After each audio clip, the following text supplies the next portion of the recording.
Yes. So what is Everwild? Everwild really was a passion project. We had started, what was it, 2021 when our girls program, Hale on Wheels. Hale on Wheels started was 2021. And we not intentionally started it on International Women's Mountain Biking Day. Oh, So we're planning everything out. Looking at the calendar, I was like, oh yeah, International Women's Mountain Biking Day. And we had just wrapped up a big all skills clinic day with NEMBA. yes. And I said in my mind and then out loud, how cool would it be if it was just women? Yes. And I hadn't been to an all women's event before. I was kind of sitting there and Chris was just like, do it. Go for it. Send it. Yeah. I walked to my coworker's desk across the hall and I was like, hey, Jocelyn. She's a mountain biker, avid outdoor girly. And so I just asked, hey, I have this idea.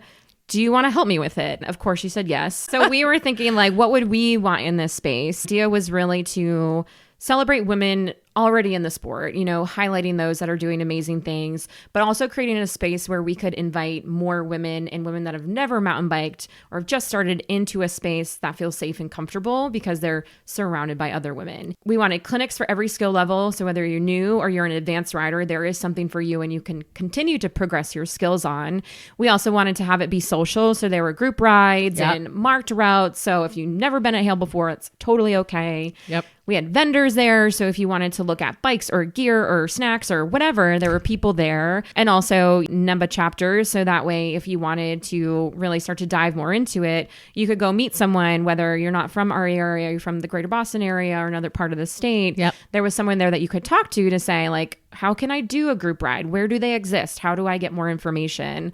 And obviously we had food and beer. We ended the day with a happy hour around a campfire, and getting to that day, we, you know, invited the women in mountain biking that we knew to say, Kristin, hi, will you come help us while we get this off the ground? Because while we know what we want to do, you know, again, like I hadn't been to big events. I hadn't been to some of these things. So I'm like, what are your thoughts? What do we do for swag? You know, and all those silly questions that you may not always think about or the parts of it. And so inviting the people that have that experience to come help make it better. And it was spectacular.